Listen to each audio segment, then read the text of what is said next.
You want to talk about it? What? Whatever. You haven't said a word all night. Well, you mean someone actually cares that I have a brain? Boardman's would Ryan you, huh? Yeah, not enough for a formal complaint, but it's the way he treats me in the OR and in front of the other interns, and I have to just take it if I want a good evaluation. Have you tried talking to Burgess?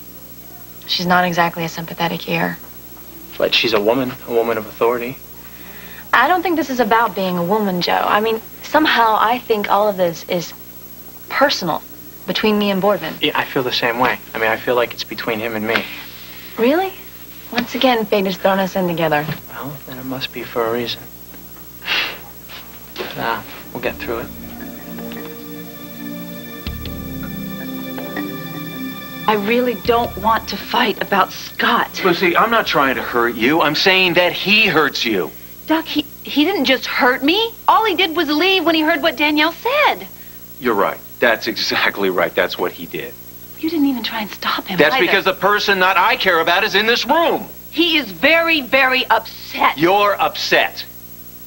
But he doesn't care one iota about that. This is all about his pain and his anger. So he's going to do whatever he wants and the hell with everyone else. Oh, good grief. Doc, he just heard that a virtual stranger is claiming to be Serena's mother. So did you! Why am I the only one who seems to remember that you're the one who gave birth to her? You could have gotten killed getting her back. You moved heaven and earth to give her a family, a real family, and that doesn't matter to him. You're like the maid who just delivered the bad news. Like it doesn't matter to you at all. What are you doing? Why are you yelling at me? Right. I should leave that to Scott. This is not like you. Maybe you just don't know me. Well, Scott, what brings you out this hour of the night? Please, come in. Well, I just happened to be in the neighborhood, and I thought I'd pay a visit to my Uncle Rex. Let me turn that music off there. Well, you seem upset. Is there some trouble? Well, the trouble is that Danielle is under the impression that she is Serena's biological mother.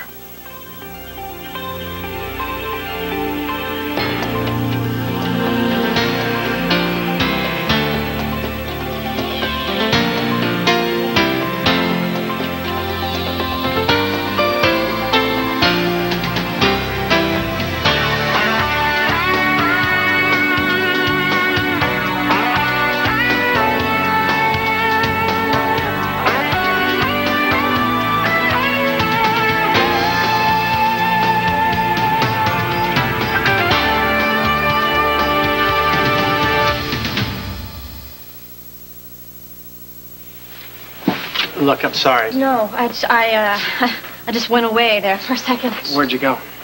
Oh, I just kept thinking about all the times that you've been there for me. It's just the kind of guy I am.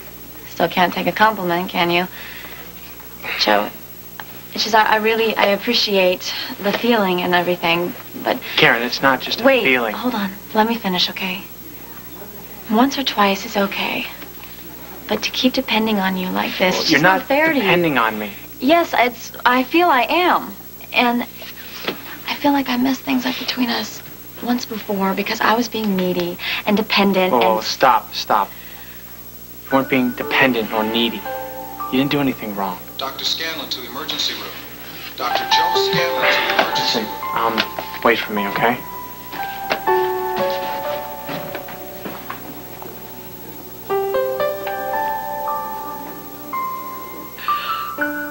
That's a terrible thing to say to me.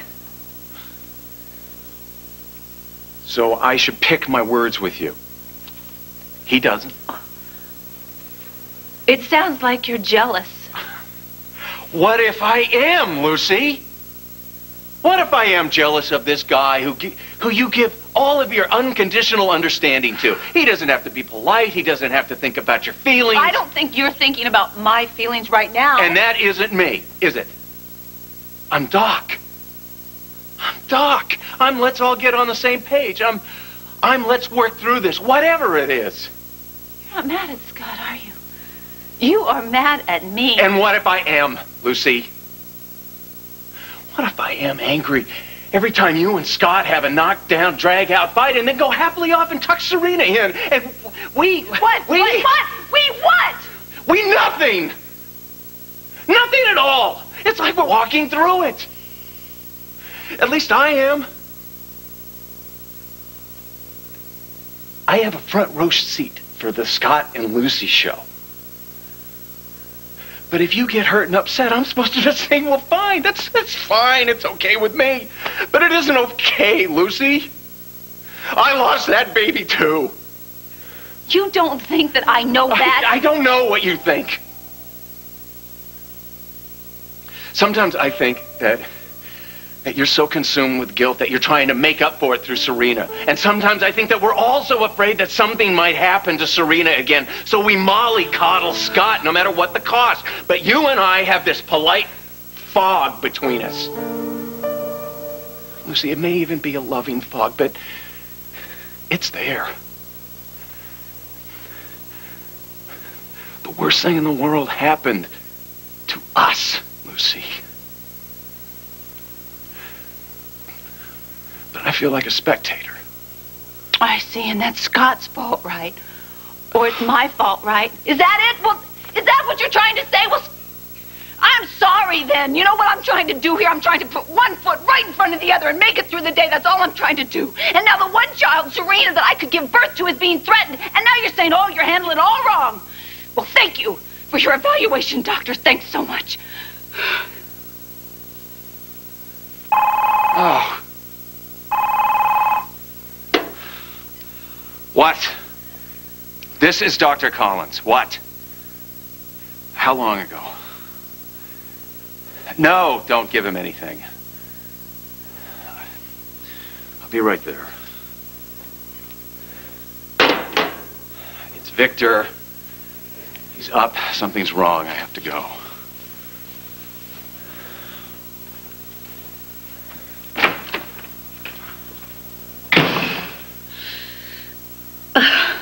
Yeah, I can't wait to tell Rex I got my parents out of that immigration mess he was threatening them with. That's really great about your parents. I'm happy, but how'd you do it? Don't worry about it, okay? I took care of it. You know, I guess I got Uncle Rex to thank for it. All these years, my parents, they've been living with this big secret. Now they don't have to. Yeah, it's really terrible when people have to have secrets. Nobody has to. You know, if they'd asked some questions, they would have known. Secrets and lies, they always get the person in the end. Danielle never mentioned a word about it to me. Well, perhaps it slipped her mind, or maybe she's just lying. But let me just assure you, Dominique is Serena's mother. Of course, this is just so reprehensible. And she didn't say anything to you about this? Not a word. Tonight is the first I've heard of it. Well, that's good to know. Now, Scott, please, believe me, had I known anything, I certainly would have come to you with it. I just can't imagine what she hopes to gain from this ridiculous story. Oh, I don't know. Maybe money? Oh, she doesn't seem the type. But whatever her motives are, we certainly can't just stand here and let her make these silly accusations. No, we can't. Tell you what, why don't I approach her, act as sort of a go-between? You? Well, it's like you said, we're really family. And it's probably best that she doesn't think that the whole world is turning against her. Yeah. Well, anyways, if you do come up with something, you'll be sure and let me know, I right? will contact you immediately. Listen, I'm sorry I just barged in like this. You, having some sort of a celebration over there? Oh, that, well, just living in Europe for so many years, I developed a taste for champagne, no matter what the occasion. So there was a little occasion, huh? No, just a taste for the bubbly, as I said. Although I can understand it might sound a bit frivolous to a man in your present position. You're so upset. Well, yes, I am upset, and I'm not sure what position I'm in right now, but I certainly will be finding out. Anyway. Yes, anything I can do to help. Okay. I'll be in touch. Fine. Good. Good night.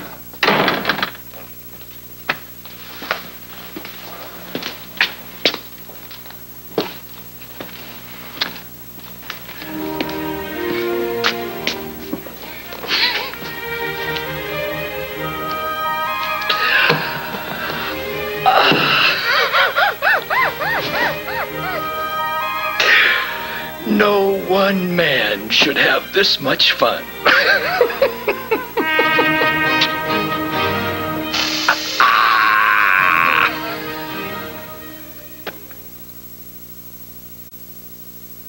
Agitated response to dispensing of evening meal. Recommends sedation. So I rushed all the way over here just to find out your palate's in great shape? Victor, I know the food's not great, but it doesn't do any good on the floor. You have to eat.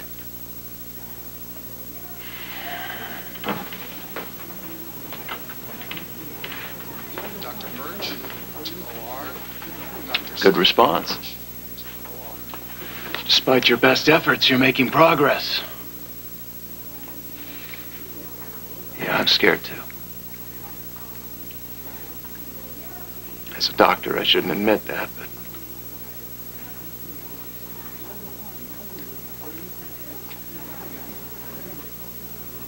when I found Ryan, I thought I could change the past. I thought we could go back and change our history by righting all the wrongs. Being with Lucy reminds me how impossible that really is. That we can't go back and change something that's already happened. We carry it with us. It shapes how we act in the present. It will probably shape how we act in the future. And the possibility to change is firmly rooted in the belief that we leave the past in the past where it belongs. We can make apologies for certain things. We can take responsibility for certain things. But we move on. Life isn't about starting over.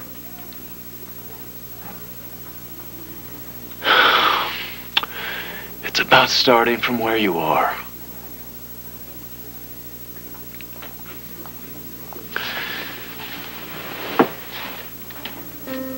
It's never too late to start from where you are. The future's anything we want it to be.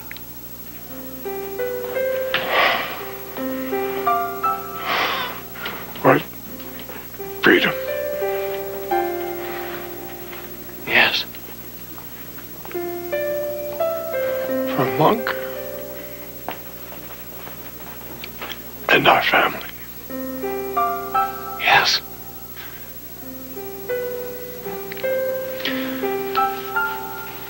I have to go home.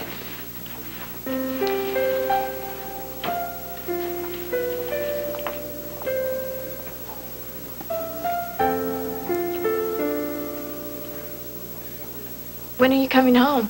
Look, Danielle, I was trying to be nice before, okay? But things between us are not going to be whatever just because my parents aren't getting deported.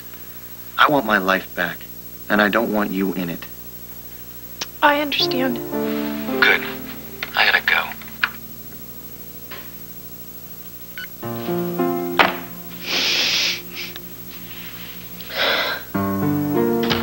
Serena. Oh, she's fine. She's asleep, Rex. He was shocked at what Danielle was doing. He said it was reprehensible. So, that's the way he's going to play it, huh? Well, that's what I figured he was going to do, but I thought maybe he might, slip up and, figure out what his next move was, but... Well, I think we'll know what his next move is soon enough, eh? Yeah. Hey, listen, pal, I want to tell you something. I don't tell you this enough, so I just think you're terrific, and I would really be lost without your help. And I just want to say that I was sorry I was yelling at you before. No, that's okay, because I think you feel like you have to kind of keep that reputation up, of a big, fat, pig-headed, blowhard, hot-blooded, guy. Uh-huh. And I think you're also being pretty swell telling me that I mean something to you, because you're the kind of guy that wouldn't let a person forget that.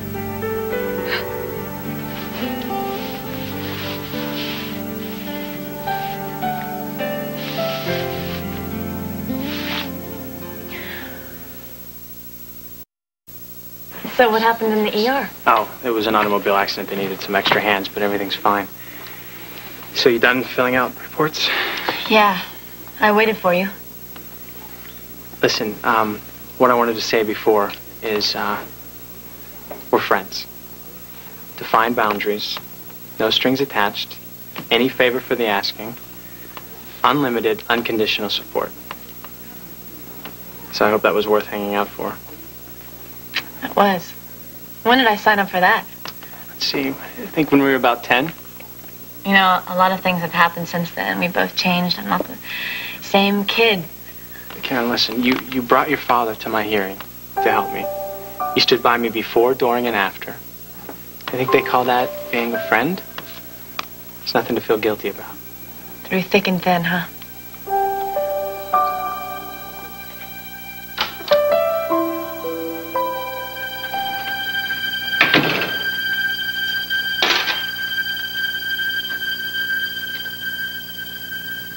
I'm sorry. Me too.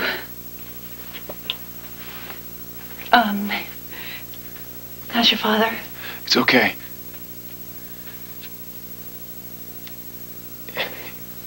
It all came out wrong. No, it was the truth. And it doesn't come out wrong. Sometimes the truth just comes out. Then there's more truth. I've been walking around wanting to break something or to hurt someone. And I took it out on Scott, and I hurt you in the process. And that isn't right. And it's not right that we could... Doc, what this did to me, I just need you more than ever. And I couldn't find the words to tell you, and usually when I can't find the words, I find other ways to show you. And I couldn't. I can't. This is the first fight we've had since we lost the baby. Maybe I just needed... I know. You needed for us to feel something together.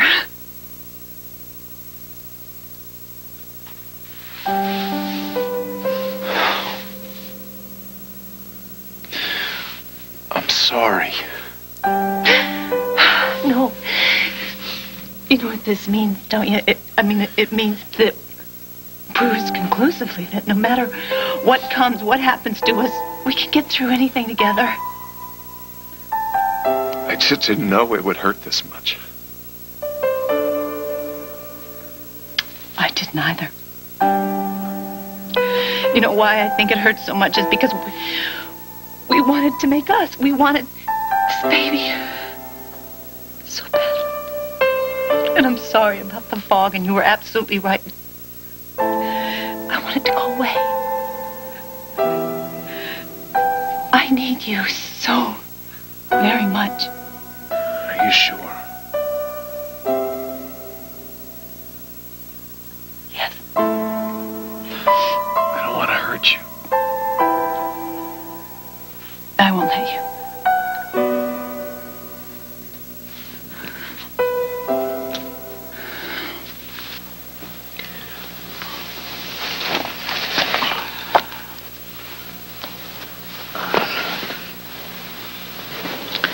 Daddy? Yeah, baby. Are you okay? Yeah, I'm fine. Come on, go to sleep.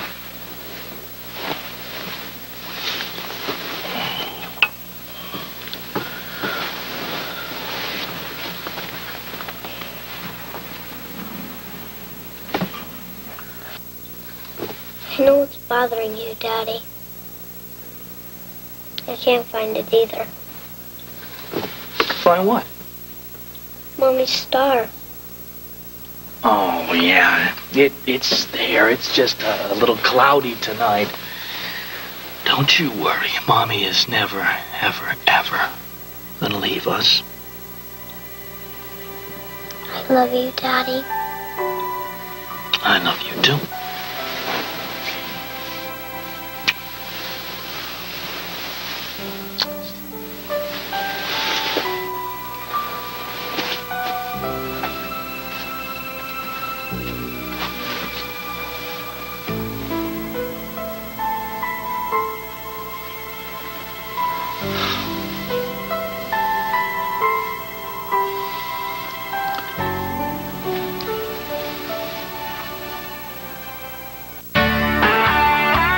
This is Joan London. And Charles Gibson. Tomorrow, the latest on the death of Princess Diana. The investigation of the crash and the preparations for her funeral. Lisa McCree reports from London on tomorrow's Good Morning America.